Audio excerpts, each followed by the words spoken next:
Hello everyone, welcome to PV medical classes. और आज का टॉपिक है antenatal care second trimester week 13 to 28।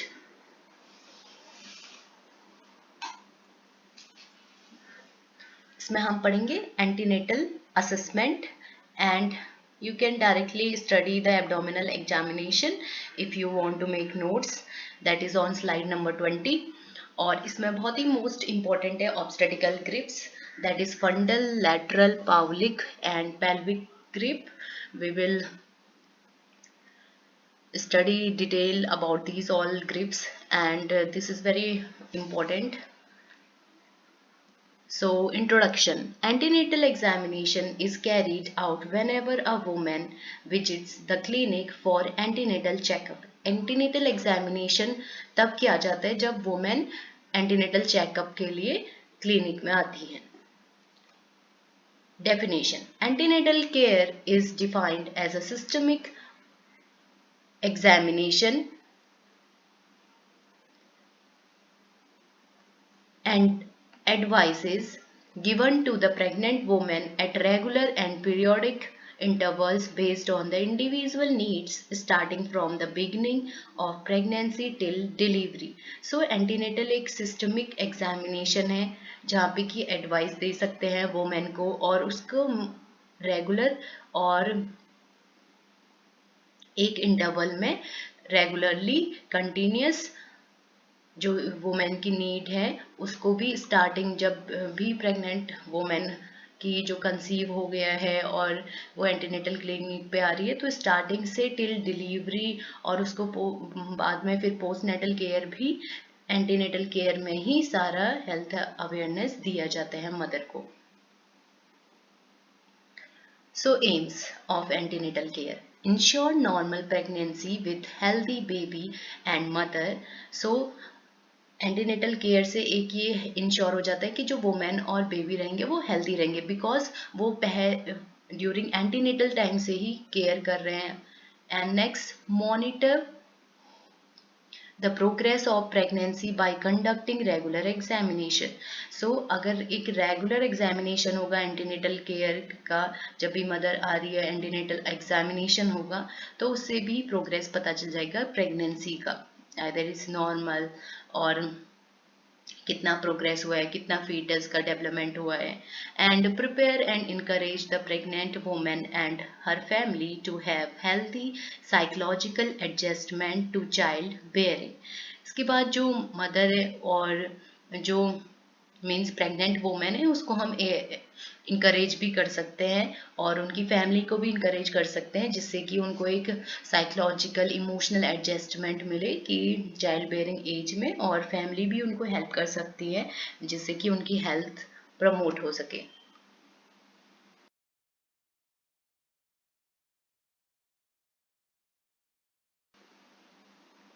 Next is prevent and detect any complication at the earliest and provide care as required.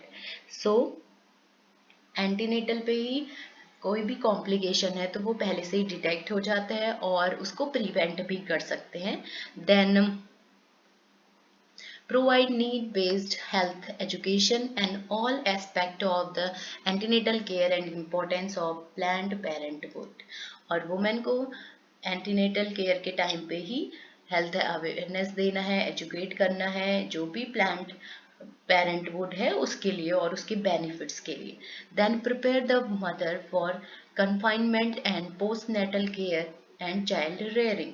So mother को already पहले से ही हम prepare कर लेंगे और पोस्टनेटल केयर के बारे में भी बताना है और वुमेन से एडवाइस भी ले सकते हैं, डिस्कस कर सकते हैं रिगार्डिंग उनको पोस्टनेटल केयर और चाइल्ड रेयरिंग के बारे में।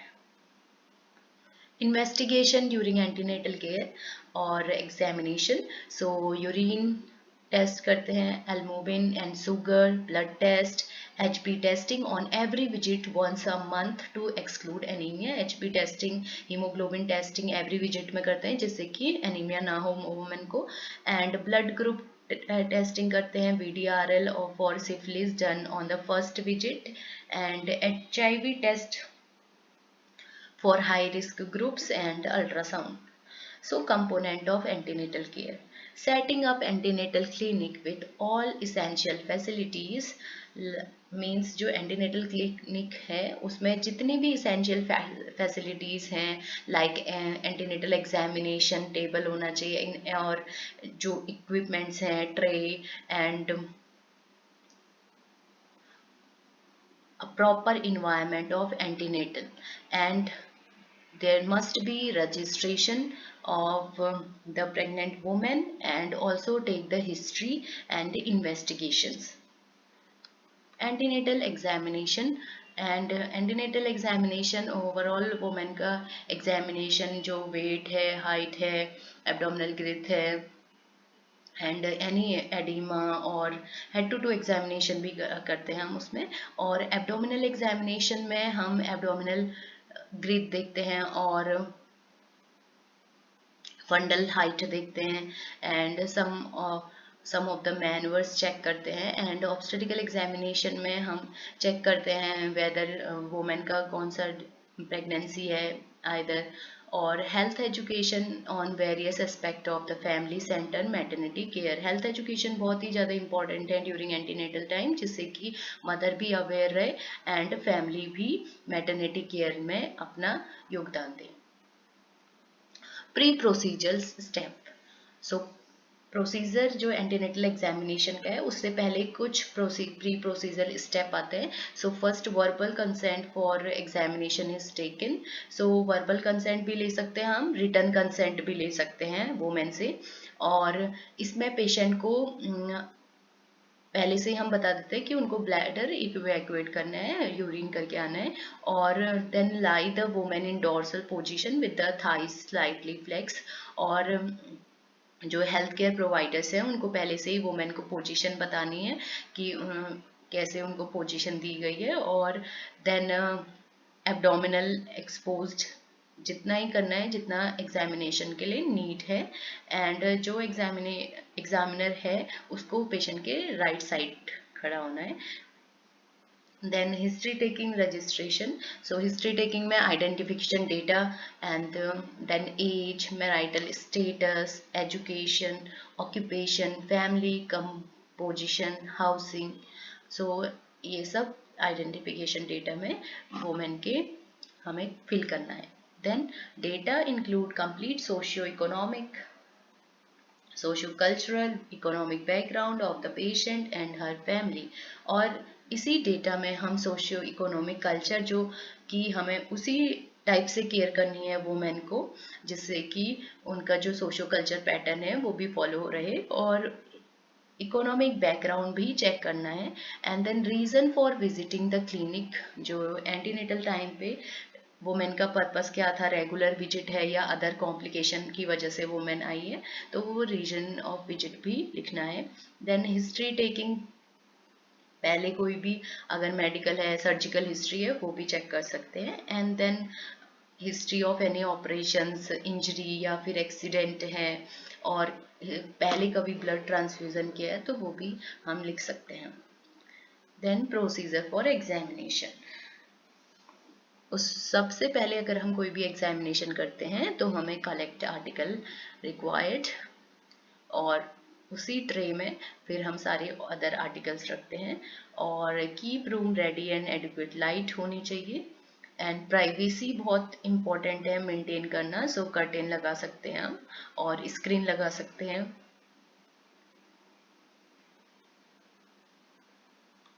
Then prepare the mother and explain the procedure, mother को प्रिपेयर करना है एग्जामिनेशन के लिए और प्रोसीजर को एक्सप्लेन कर सकते हैं। Then ensure the bladder is empty, और मेक श्योर कि पहले भी आपको चेक करना है प्री प्रोसीजर स्टेप में, और नहीं हो ये स्टेप है तो प्रोसीजर के टाइम पे भी अगेन आप उसको बोल सकते हो कि ब्लैडर को एम्प्टी रखना है।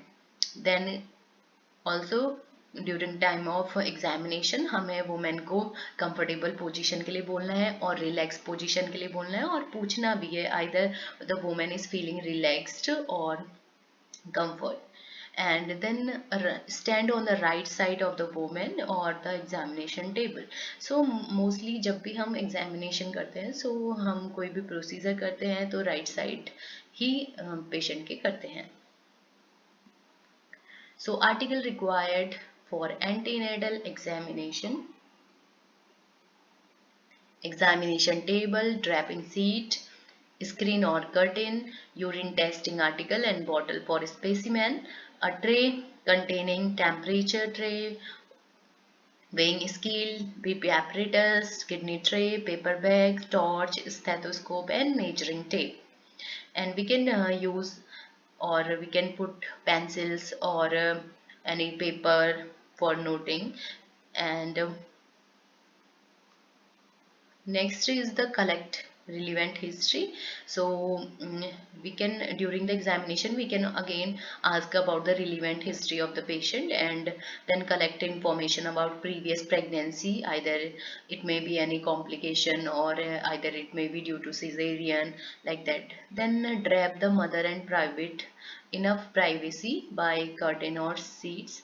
सो उसके बाद ही जब एक्सप्लेन कर दिया पूरा प्रोसीजर, स्क्रीन लगा दिया है, तो उसके बाद हमें ड्रैप करना है जो मदर को।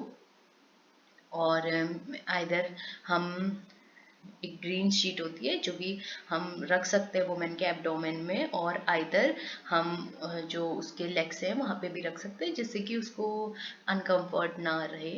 एंड देन फिजिकल एग्जामिनेशन कर सकते हैं, then bowel and bladder habits के लिए पूछ सकते हैं वुमेन को।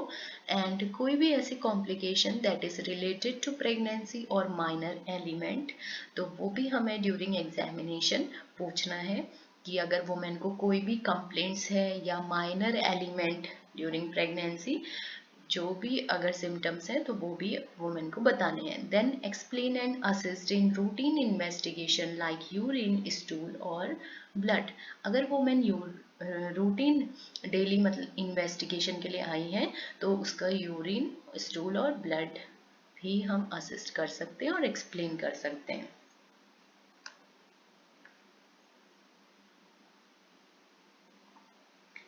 So total weight gain during pregnancy is approximately 11 kg।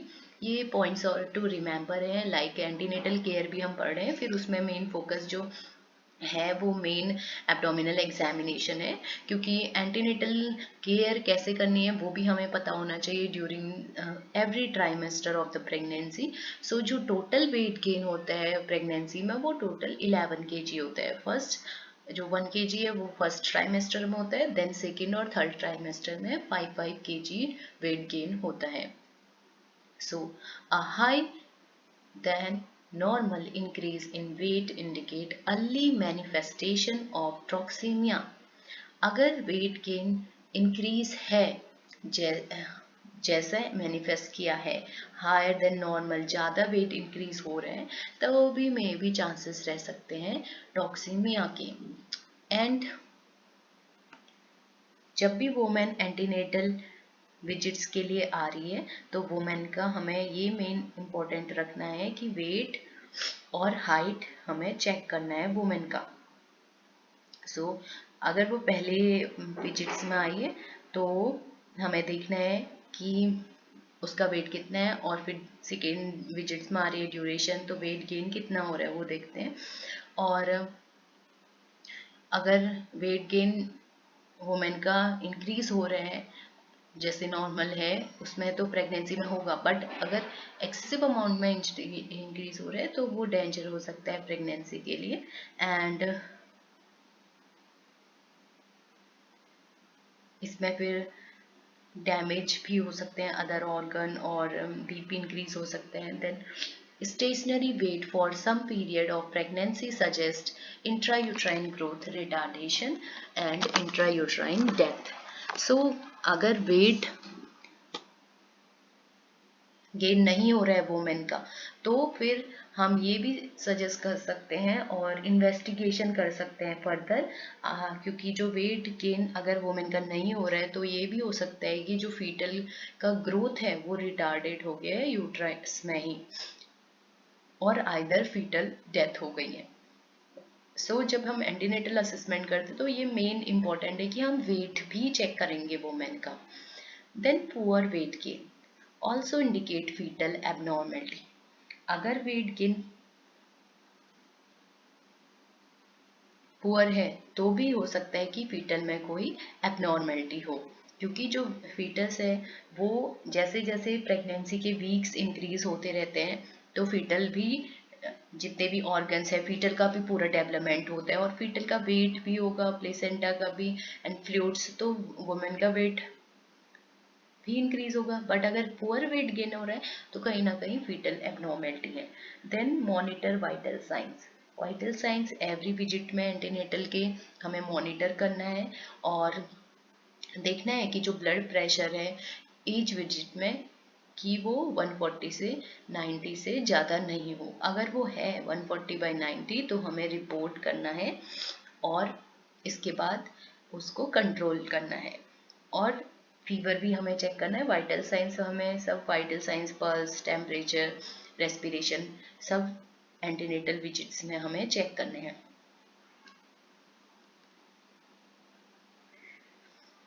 So in antenatal examination first हमें हेड टू टू एग्जामिनेशन करना है।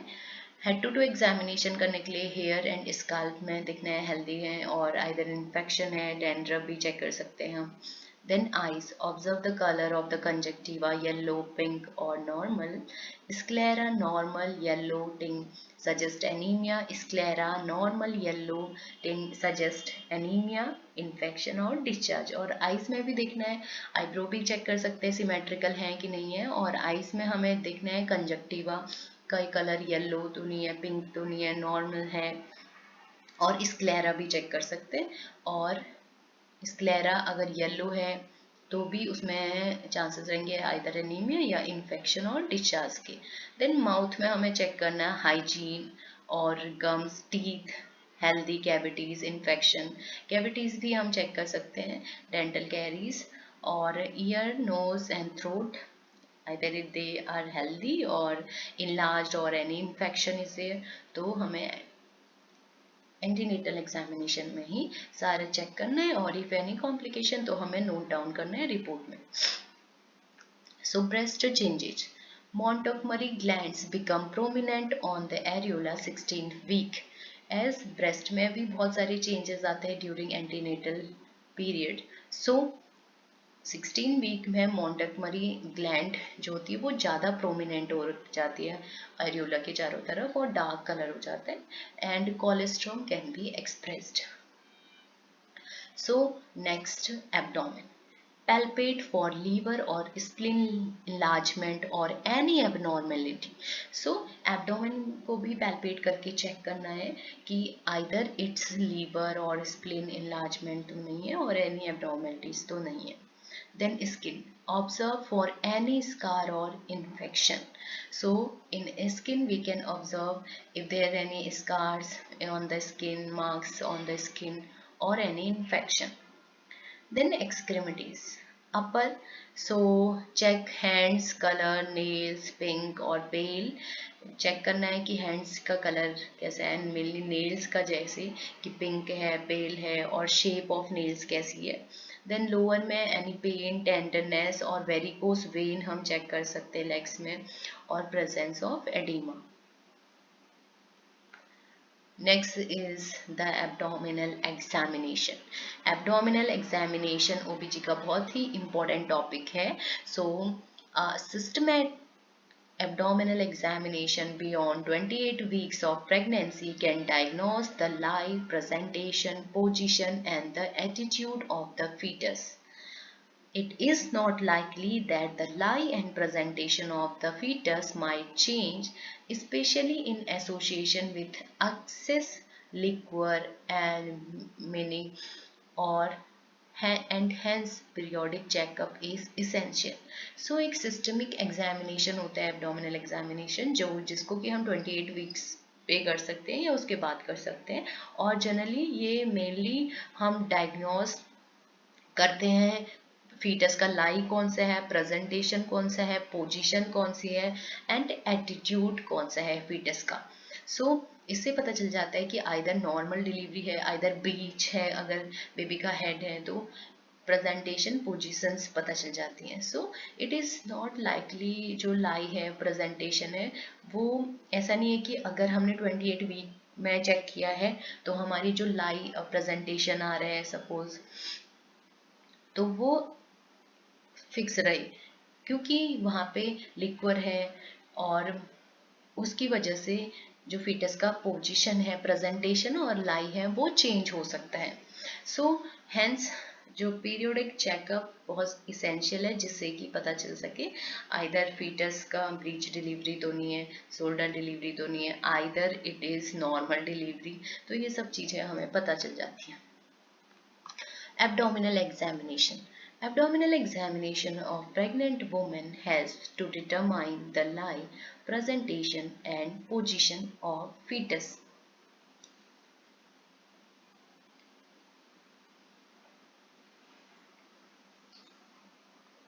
एब्डोमिनल एग्जामिनेशन एक ऐसा एग्जामिनेशन है जहाँ पे कि प्रेग्नेंट वुमेन को एग्जामिन करते हैं, जिससे कि हमें फीटस का लाई, प्रेजेंटेशन, पोजीशन पता चल जाता है। So make your hand warm before examination. अगर हम वुमेन को एग्जामिन कर रहे हैं एब्डोमिनल एग्जामिनेशन से पहले हमें अपने हैंड रब करने हैं। हैंड वॉश तो हमें हर प्रोसीजर में करना है, सो उसके बाद हमें हैंड रब वार्म करके एग्जामिन करना है। सो फर्स्टली हम एक्सप्लेन करेंगे प्रोसीजर को वुमेन को, जिससे कि वो प्रोसीजर के बारे में भी अवेयर रहे। And torch the abdomen lightly to reduce reflective reaction, और हम टॉर्च का भी यूज कर सकते हैं। And then explain the women to lie down in a dorsal position with thigh flex slightly flexed with upper part of the body supported by a small pillow and expose the abdomen full. So हमें proper position देनी है women को, और हम अगर women comfortable नहीं है तो हम पिलो के लिए भी उसको यूज़ कर सकते हैं, स्मॉल पिलो। और देन जो एब्डोमेन है वो हमें एक्सपोज करना है, और अननेसेसरी एक्सपोजर नहीं करेंगे। तो जितना हमें एग्जामिनेशन के लिए चाहिए हमें वही एक्सपोज करना है। मेनली हमें सिर्फ फाइसिस प्यूबिस से, अगर ज़्यादा ड्यूरेशन की प्रेगनेंसी है तो जीपॉइड प्रोसेस, जीपी स्टर्नम तक हम चेक कर सकते हैं। आइदर हम आपको मैं आगे बताऊंगी आगे स्लाइड्स में कि कैसे कैसे हम मैनुअल यूज करते हैं कि हम एग्जामिनेशन कर सकें।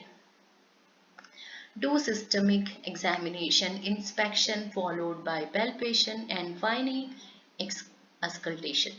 So हमें ये जो एंटीनेटल एग्जामिनेशन करना है, एब्डोमिनल एग्जामिनेशन करना है, वो एक सिस्टमिक एग्जामिनेशन होता है। तो सबसे पहले हमें इंस्पेक्शन करना पड़ेगा एब्डोमिन को, उसके बाद हमें पैल्पेशन, परकशन, फिर अस्कल्टेशन करना पड़ेगा। So keep fingers together, use the palm surface of the finger। और जब हम एब्डोमिनल एग्जामिनेशन कर रहे हैं तो हमें जो पाम है हमारे सरफेस का, फिंगर का यूज नहीं करना है। हमें जो फिंगर में ही जो आगे हमें जो फिंगर की जो नेल्स हैं उनका यूज नहीं करना, जो ऐसे बेस है उसका यूज करना है। So use smoothly applied pressure to palpate the ring returns. So हमें अब जो प्रेशर है वो भी थोड़ा पैल्पेट करके ही रिटर्न करना है, और पैल्पेशन जो होना चाहिए वो कंटिन्यूस होना चाहिए। And then follow step of palpation lipoid manual. This will help to gain and improve accuracy of finding maneuver.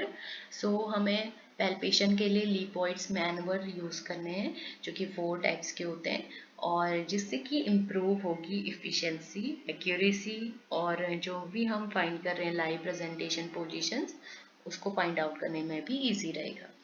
Do not press hard with the fingers as it is painful. अगर हम जो press कर रहे हैं suppose, तो हमें इतना hard भी नहीं करना जिससे कि वुमेन को पेन फील हो।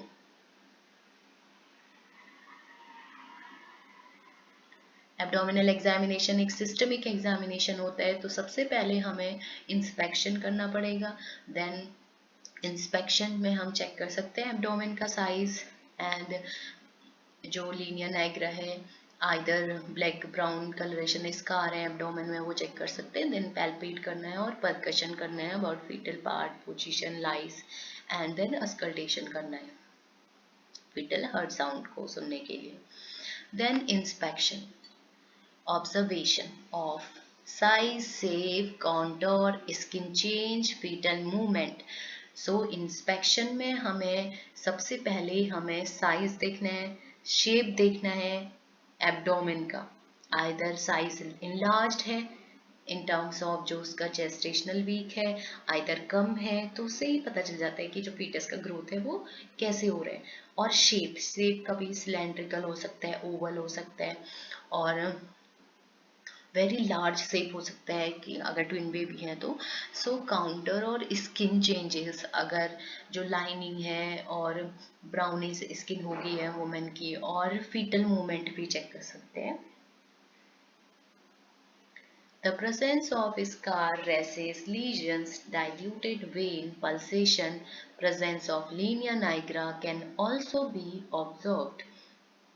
So जो ये स्कार रहते हैं, लेसेस रहते हैं, रेसेस होंगे, और कुछ कुछ डाइल्यूटेड वेन्स रहेंगी और पल्सेशन भी रहेगा। सो इसमें जो लीनिया नाइग्रा एक ब्राउनिश लाइनिंग होती है वो भी देखने को मिलती है, जो कि वुमेन के एब्डोमेन में रहेगी, एक स्ट्रेट लाइन। सो ये प्रेगनेंसी के टाइम पे बहुत कॉमन है, जो कि देखने को मिलती है। सो ऑब्जर्व इंस्पेक्शन कर सकते हैं हम उसको। Then fetal movement can be also observed as early as 18 to 20 weeks. So fetal movement भी हम देख सकते हैं 18 to 20 वीक से ही। तो सेकेंड ट्राइमेस्टर में ये पॉसिबल है कि हम फीटल मूवमेंट को ऑब्जर्व कर सकते हैं। In primary gravida and 16 weeks in multigravida. Primary gravida और multigravida and in 16 weeks में, और mother may be asked to report about fetal movement and report if excess or lack of movement. अगर fetal movement है तो वो हम लिख सकते हैं, उसको रिपोर्ट कर सकते हैं जो वुमेन है, और अगर वो एक्सेस अमाउंट में है तो भी वुमेन को बताना है। और ये जो फीटल मूवमेंट्स होते हैं और ये कम भी हो सकते हैं, तो लैक ऑफ मूवमेंट होंगे तो भी हमें वुमेन को बताना है, अवेयर करना है। देन फंडल हाइट, इंस्पेक्शन के बाद हम फंडल हाइट करते हैं। सो फंडल हाइट मतलब मेजरमेंट करते हैं। So it can be measured by measuring the distance between symphysis pubis and the fundal curve using tape measures और finger breadth. This measurement provides information about the progressive growth of pregnancy. जो fundal height है उसको हम major कर सकते हैं symphysis pubis से till जो फर्दर जो हमारा एज आ रहा है, जो फिंगर ब्रेथ आ रही है कि जहाँ पे हमें कुछ मास फील हो रहा है, तो वहां तक हम चेक कर सकते हैं। So this measurement provide information about progressive growth of pregnancy. Per week के अकॉर्डिंग हम देख सकते हैं कि कितना फंडल हाइट है, और उसको हम सेंटीमीटर में लिख सकते हैं। Umbilicus is usually taken as a landmark for measuring or assessing fundal height. You can place the uterus border of your left hand over the abdomen just below GP.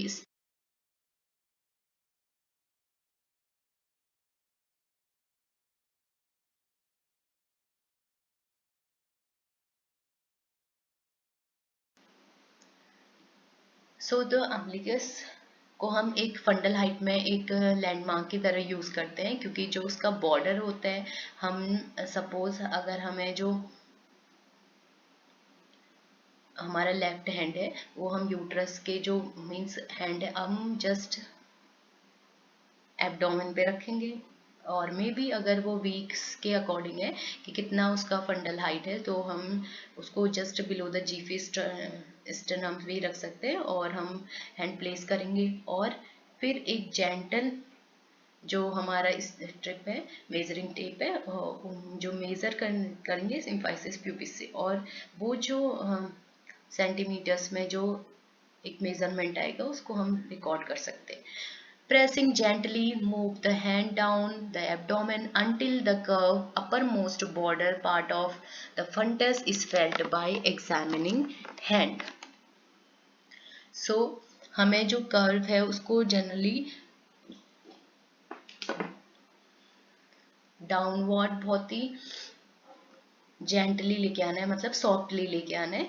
उसको ऐसे नहीं करना है कि हार्डली लेके आएंगे तो फिर वोमेन को भी पेन होगा, क्योंकि ऑलरेडी जो वोमेन के एब्डोमेन में फीटस है, तो जो प्रेशर पड़ेगा वो वोमेन को ही पड़ेगा। सो जेंटली हमें हैंड डाउन करना है टुवर्ड्स द एब्डोमेन, जब तक कि हमें जो अपर मोस्ट बॉर्डर है फंडस का वो नहीं मिलता। सपोज अगर जैसे हम 28 वीक्स में कर रहे हैं तो उसकी हाइट इतनी नहीं होगी फंडस की, तो हो सकता है अगर हम 32 वीक्स में कर रहे हैं, 30 वीक्स में कर रहे हैं तो ज़्यादा फंडस की हाइट होगी। तो इसलिए हमें देखना है कि जो फीटस के जो पार्ट है वो ऊपर से ही, मीन्स जो जीफीड स्टर्नम से ही है, हम लेफ्ट हैंड को रखेंगे उसका जो बॉर्डर है और उसको हल्के डाउनवर्ड लेके आएंगे। और एक बार हम अगर जो हैंड है हमारा प्लेस हो गया एब्डोमेन में, तो हमें उसको हटाना नहीं है, जिससे क्योंकि होगा कि जो फीटल पार्ट है फिर वो हमें मेजरमेंट प्रॉपरली नहीं मिलेगा। तो इसलिए हमें जो हैंड है वो रखना है, फिर ऐसे थ्री फिंगर करके हमें नीचे को लेके आना है, जहाँ पे हमें मास फील हो रहा है तो वहां पे से हम मेजर कर सकते हैं टिल सिम्फाइसिस प्यूबिस तक। So McDonald measurement is done by using the measuring tape. So measuring tape से हम फिर measure करेंगे, and this measurement distance between the upper border of the symphysis pubis to the uppermost curved level of the fundus in centimeters और in inches the midline passing over the umbilicus। और जो हम inch tape use कर रहे हैं उसको major करने के लिए हम सिम्फाइसिस प्यूबिस से लेकर जो ऊपर अपर बॉर्डर आया है, हमें जो कर्व लेवल दिखा है फंडस पे, हमें वहां पे रखना है और उससे हम मेजर कर सकते हैं। और जो ये हम मेजर कर रहे हैं, जो मेजरिंग टेप है, उसको हमें अम्बिलिकस के होते हुए ऊपर को ले जाना है। Using 3-finger breadth, which approximately equivalent to 5 centimeter or 2 inches or 4 weeks of lunar months.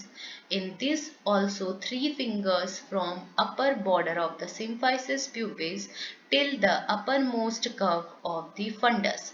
So हम अपना हैंड जो प्लेस किया है अपर मोस्ट कर्व में जो कि फंडस में है, तो उसका हम थ्री फिंगर करके करते हैं। तो 3 फिंगर को जनरली हम 5 सेंटीमीटर काउंट करते हैं और 2 इंच करते हैं, और 4 ल्यूनर मंथ करते हैं कि 4 वीक है, फिर 8 वीक है, 12 वीक है, फिर 16 वीक में कितना कहाँ पे होगा, ऐसे करके फंडस। सो हम ऐसे मेजरमेंट करते हैं। So the growth chart of fetus as per finger measurement is given below। अब मैं आपको बताती हूँ कि कैसे हमें पता चलता है कि हाँ अगर ये हमारे जो 4 वीक हैं 8 वीक हैं तो कैसे कैसे जो ग्रोथ चार्ट है वो कहाँ पे होगा फीटस का। सो 12 वीक, अगर प्रेगनेंसी को 12 वीक हुए हैं तो uterus is just above the symphysis pubis. और ये सब बच्चों को पता होना चाहिए कि जो यूट्रस होता है वो प्रेगनेंसी के टाइम में इनलार्ज होते रहता है, क्योंकि उसमें फीटस होगा तो फीटस डेवलप होगा तो यूट्रस का साइज भी बढ़ेगा। तो इसलिए जो यूट्रस होता है 12 वीक में वो just above the symphysis pubis होगा, और 18 वीक्स में जो यूट्रस होगा वो halfway between the symphysis pubis and umbilicus। So ये umbilicus और जो symphysis pubis है उसका जो मिड पॉइंट है वहां पे 18 वीक में होगा। Then 20 weeks above the halfway but 2.5 centimetre below the umbilicus। halfway होगा वो 18 वीक में हो गया, बट हाफवे से अगर 2 सेंटीमीटर 2.5 सेंटीमीटर अबव है अम्बिलिकस के तो वो 20 वीक्स में फीटस वहां पे हो।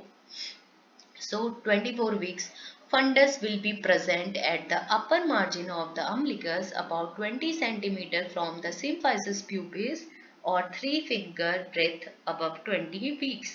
So fundus जो होगा वो upper margin of umbilicus में होगा और 20 सेंटीमीटर हो सकता है symphysis pubis से। 28 weeks fundus is 1/3 of the umbilicus to G-sternum or 30 centimeter from the symphysis pubis। So ये कि approximate हमने निकाला है कि 30 सेंटीमीटर होगा 28 वीक्स में।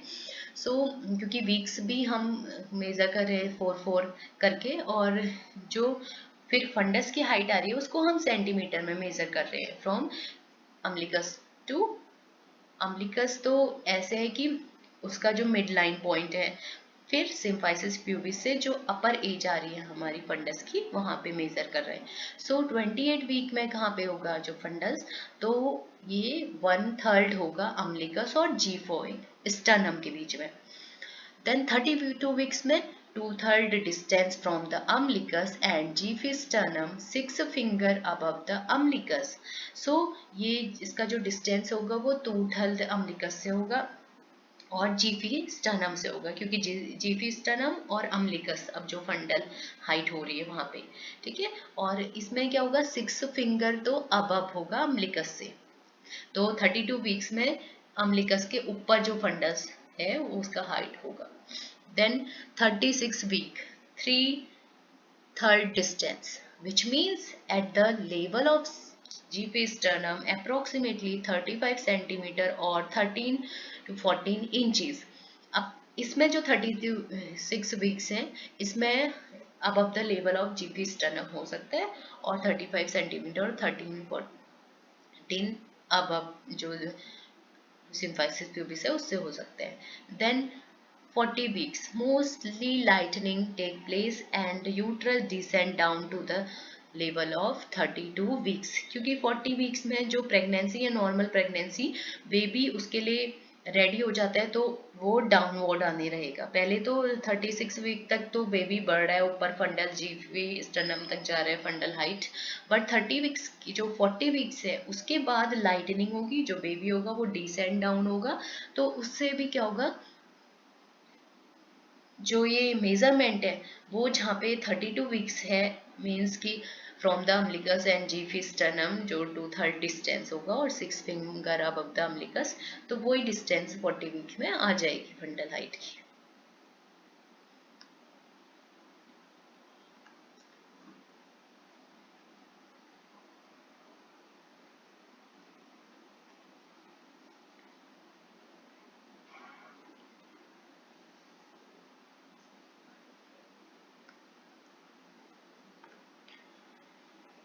सो ड्यूरिंग एब्डोमिनल एग्जामिनेशन हमें ये पॉइंट अपने माइंड में रखने हैं। If the fundal height does not correspond with the period of gestation it may be due to, अगर जो फंडल हाइट है वो जो जितने वीक्स हुए हैं प्रेगनेंसी को, तो हम प्रेगनेंसी के वीक्स को जेस्टेशनल पीरियड भी कहते हैं। सो इसमें जो करस्पॉन्डिंग नहीं होगा, मतलब रिलेटेड नहीं होगा कि फंडल हाइट अगर 32 वीक्स है तो जेस्टेशनल अगर कम है या बहुत ज़्यादा उसका period of mean, suppose simple है जैसे कि अगर फंडल हाइट है, ठीक है, अगर फंडल हाइट मेजर की है कि वो 36 आ रही है और पीरियड ऑफ जेस्टेशन है 34, तो ऐसे हम चेक कर सकते हैं। बट अगर जो पीरियड ऑफ जेस्टेशन आ रहा है वो 34 वीक आ रही है और फंडल हाइट अगर 20 आ रही है, 22 आ रही है, तो वो मतलब कि कुछ ना कुछ कॉम्प्लिकेशन है फिर। सो जो फंडल हाइट है वो ग्रोथ होनी चाहिए कि पीरियड ऑफ जेस्टेशन के साथ साथ, और फिर लास्ट 40 वीक्स में फिर वो डाउन आएगी। सो मल्टीपल प्रेगनेंसी के केसेस में ऐसा हो सकता है कि जो फंडल हाइट है और पीरियड ऑफ जेस्टेशन है उसमें थोड़ा वेरिएशन आए।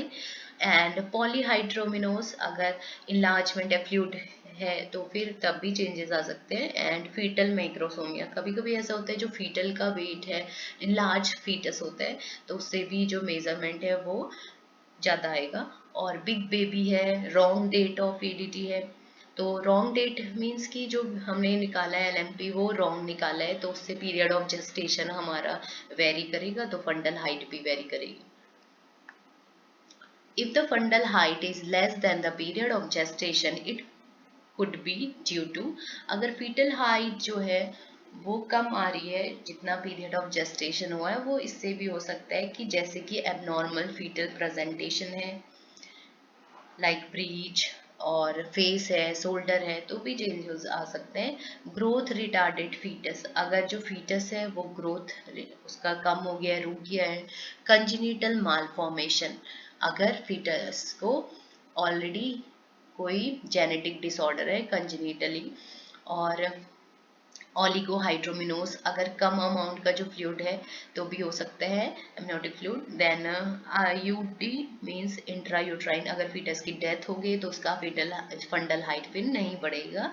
एंड देन रॉन्ग डेट, तो ये सब चीजें अफेक्ट करेंगी कहीं ना कहीं जो फंडल हाइट और पीरियड ऑफ जेस्टेशन को।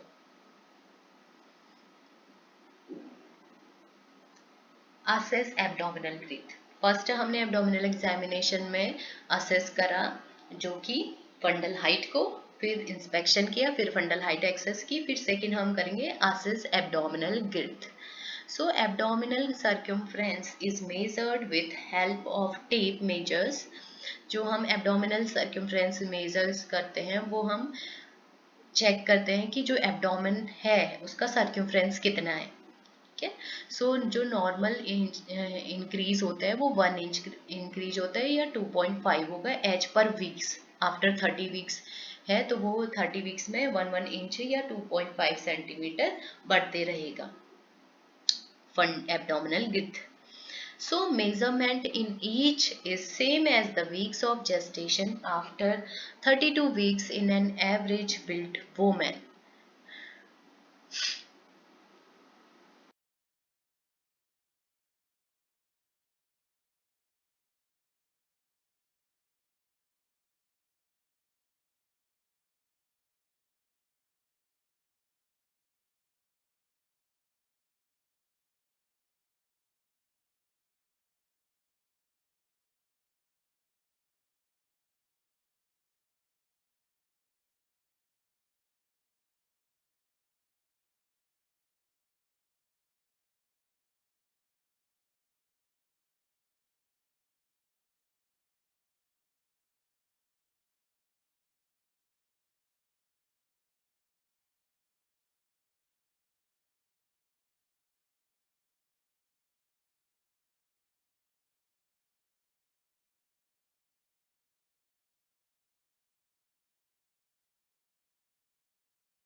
So for example, abdominal girth in a 32 weeks pregnant mother may be 32 or 31 inches.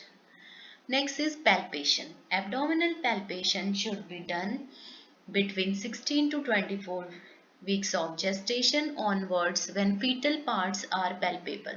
So जो abdominal palpation होता है वो 16 to 20 weeks of gestation के बाद हम कर सकते हैं, जिससे कि हम जो fetal part है उसको हम चेक कर सकते हैं और मेजर कर सकते हैं कि हाँ कौन सा fetal part है जो presentation में.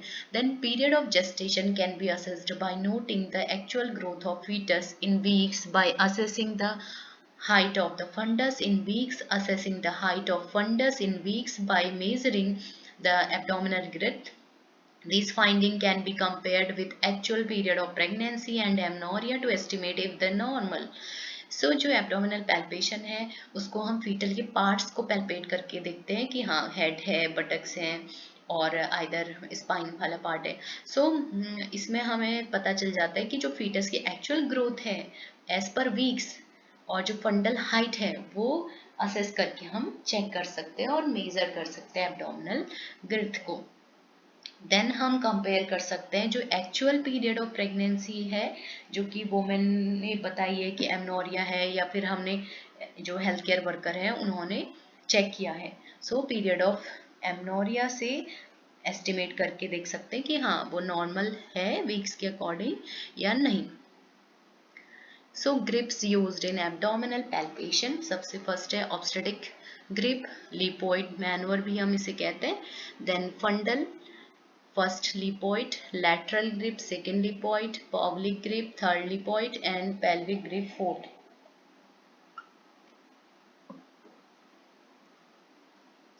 Fundal grip. So first lipoid, the palpation is done facing the patient face. Use the tips of finger of both hands palpate the uterine fundus. सो आपको ये इमेज में दिख रहा होगा कि सबसे पहले तो हमें जो फर्स्ट मैनवर है फर्स्ट ग्रिप है उसके लिए हमें पेशेंट के फेस की तरफ को देखना है और हम राइट साइड खड़े हो सकते हैं. देन हमें दोनों जो हैंड्स हैं अपने उसको पैल्पेट करके स्लोली स्लोली यूट्राइन फंडस को ऐसे हैंड रखते हैं. Then the when fetal head is in the fundus, it will felt as a smooth, hard, globular ballotment mass. When the breech will be as fundus, it will be soft, irregular, round and less. जो ये hand है ये जो hand है suppose अगर किसी examiner को feel हो रहा है कि ये बहुत हार्ड लग रहा है और ग्लोब टाइप का लग रहा है और एक बैलॉटमेंट मास है तो ये हेड हो सकता है. और अगर यहाँ पे सॉफ्ट मास फील हो रहा है इरेगुलर हो सकता है और लेस मास फील हो रहा है तो वो बटक्स वाला एरिया हो सकता है. तो जो फीटस है वो ब्रीच प्रेजेंटेशन का ऐसे हो सकता है. Fundal grip maneuver will be enabled to assess the lie of the fetus, which is relationship between long axis of the fetus and the long axis of the uterus. जो fundal grip maneuver है उससे हमें जो fetus का lie है जो long axis है उससे पता चल जाता है कि जो fetus है उसका lie longitudinal है transverse है और longitudinal में भी either it is breech or normal. Then lateral grip, ये सेकेंड लिपोइड मैनवर है जो परफॉर्म करते हैं लैटरल ग्रिप. वो हम फेस करते हैं पेशेंट की तरफ ही, इसमें भी पेशेंट की तरफ ही फेस करेंगे और जो हमने हैंड जो फर्स्ट ग्रिप में मेंटेन किए थे वैसे ही हमें हैंड नीचे को तरफ को लेके आना है. और then hand placed on the either side of the abdomen. Study the uterus with the hand on one side and palpate the opposite side to determine the location of the fetal bag.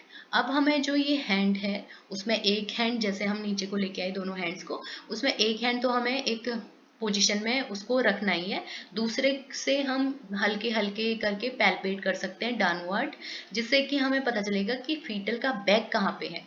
और अगर वहां पे back नहीं है तो वहां उस side में क्या होंगी एक्सक्रीमिटीज होंगी. So the back area will film small baby parts like hands, arms and legs will be felt like irregular mass and may be actively or passively mobile. So जो अगर बैक एरिया है तो उसमें small parts होंगे but अगर hand area तो उसमें irregular masses होंगी. सो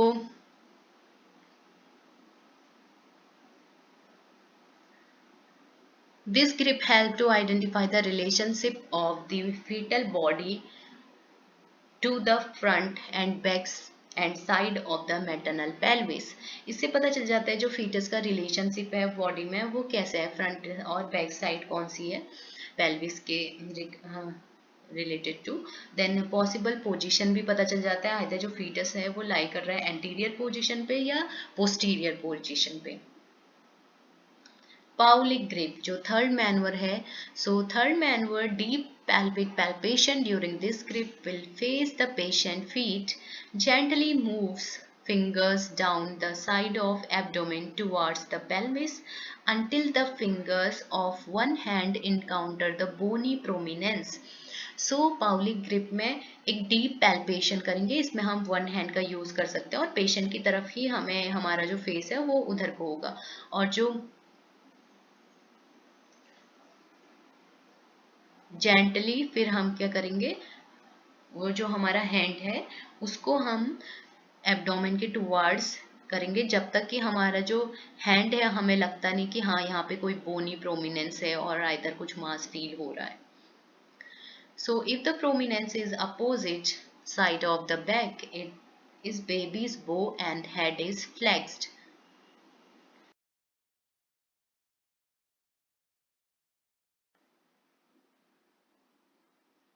So if the head is extended, then the center cephalic prominence.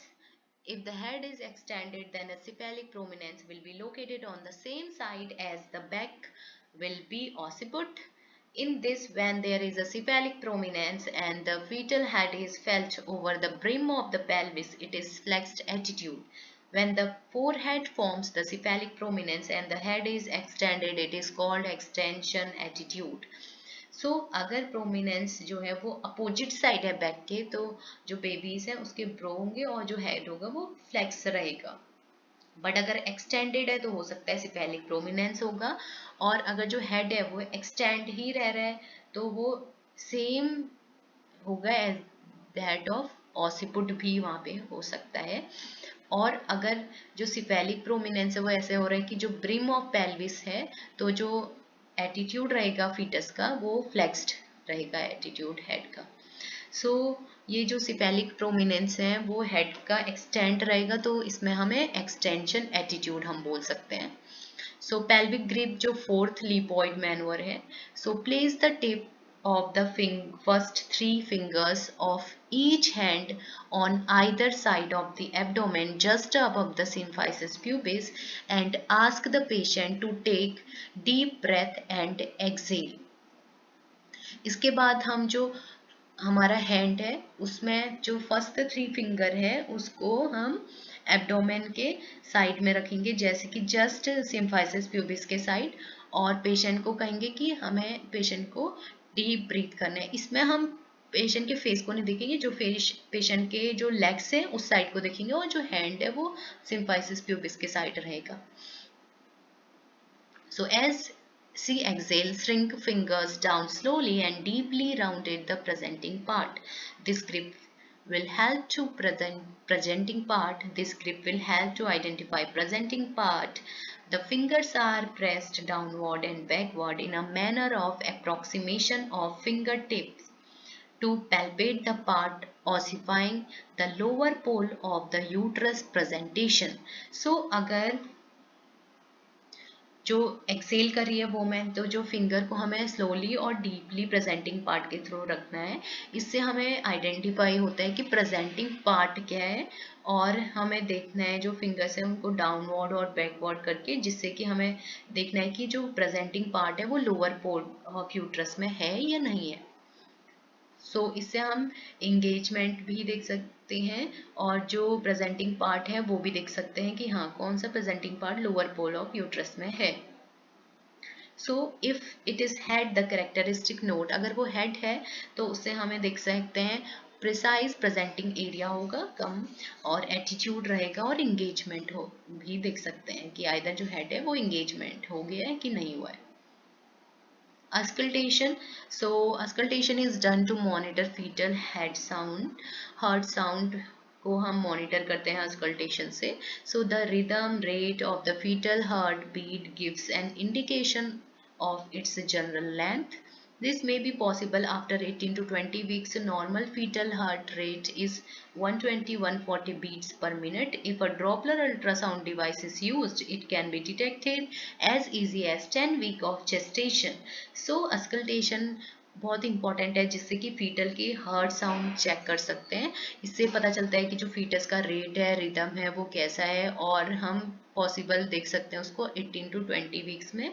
और जो फीटल हार्ट रेट रहता है वो नॉर्मली 120 से 140 बीट पर मिनट तक रहता है.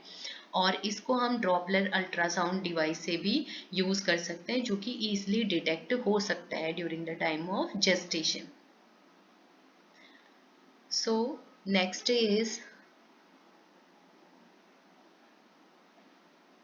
the point of clearest heart tone for various fetal position is soon. इससे जो हम जो fetal heart साउंड है जो सुन रहे हैं वो डिपेंड भी करता है कि जो fetal positions कैसे हैं. So fetal tone are best heard through the fetus back. जो फीटस का टोन है वो जो सबसे ज्यादा सुनाई देगा वो फीटस के बैक साइड सुनाई देगा. तो जब हम पैल्पेशन कर रहे हैं एब्डोमिनल एग्जामिनेशन में हमें आइडेंटिफाई हो गया कि हाँ ये फीटल का बैक है, जितने भी हम लिक्विड मैनवर कर रहे हैं उससे, तो हम वहाँ पे लगा सकते हैं और हम उसको फीटल हार्ट को फिर उसके बाद मेजर कर सकते हैं कि जो फीटल हार्ट है वो कितना अमाउंट है. तो हम इसमें पीनाड तो इसको भी यूज कर सकते हैं. Then loudness of the fetal heart tone depends on the closeness of fetal back of mother's abdomen.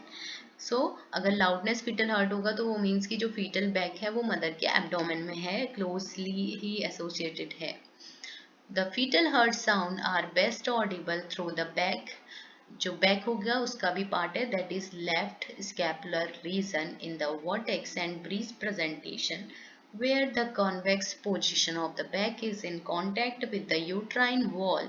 In face presentation, the heart sound are heard through the fetal chest. fetal heart sound जो होते हैं वो best Audible रहेंगे back से, जो कि left scapular reason में, breech presentation में भी हो सकते हैं और वर्टेक्स प्रेजेंटेशन के लिए हो सकते हैं, जहाँ पे एक कॉन्वेक्स पोजीशन रहता है और बैक कांटेक्ट में आएगा यूट्राइन वॉल के. सो फेस प्रेजेंटेशन में ये फीटल के चेस्ट में हेड सुनाई देते हैं.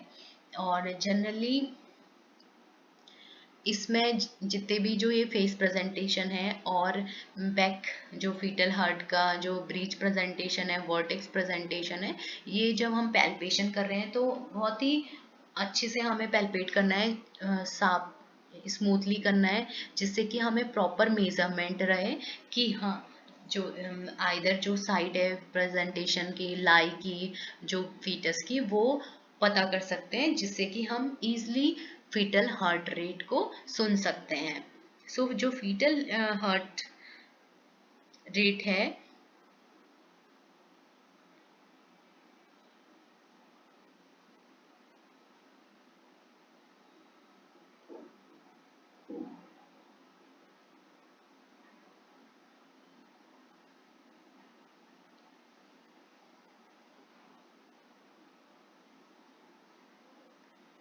उसको हम मेजर कर सकते हैं फीटोस्कोप से, स्टेथोस्कोप से और ड्रॉपलर अल्ट्रासाउंड से.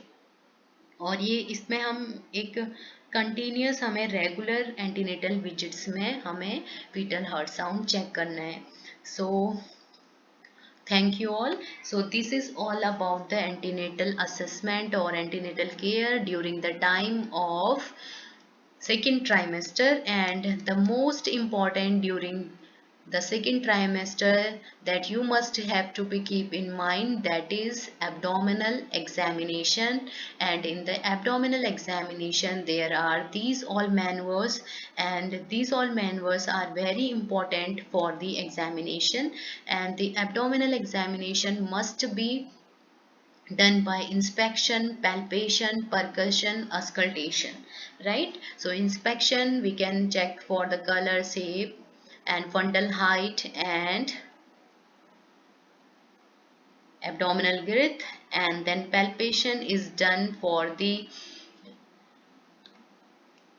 obstetrical grips, Liebowitz maneuver, fundal grip, lateral grip, Pavlik grip, pelvic grip. So these are the fundal grip, lateral grip, Pavlik grip, and this is pelvic grip. So this is all. Then lastly we can do for auscultation, which is very important to assess the fetal heart sound. So this is all about abdominal examination also and antenatal care. So thanks for watching.